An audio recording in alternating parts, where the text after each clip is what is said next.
আলাইকুম বন্ধুরা, তোমরা সবাই কেমন আছো? আশা করি সবাই ভালো আছো। আলহামদুলিল্লাহ, আমিও তোমাদের দোয়া ইনশাল্লাহ ভালো আছি। তো এই যে দেখো, আজকে আমি তোমাদের সামনে নিয়ে আসছি কলই শাক। এগুলো আমি একসাথে 2 কেজি শাক কাটছি, কেটে তারপর হালকা সেদ্ধ করব, বেশি না, হালকা সেদ্ধ করব। হালকা সেদ্ধ করে তারপর আমি রেখে দেব ডিপ ফ্রিজে রমজান মাসের জন্য। তো রব্বুল আলামিন যদি আমাকে হায়াত দান করে রমজান পর্যন্ত, ইনশাল্লাহ আমি রমজানে এই কলই শাক খাবো। তো এই যে দেখো, এখানে আরও আছে, এগুলি সব সিদ্ধ করা হয়েছে। এগুলো আমি ঠান্ডা করব।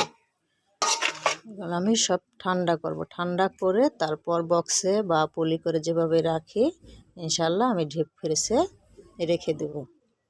তো তোমরা সবাই আমার ভিডিওটা দেখবা, লাইক শেয়ার কমেন্ট করবা।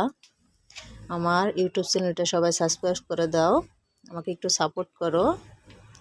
তো সবাই ভালো থাকো, আমার জন্য দোয়া করো। আল্লাহ হাফেজ।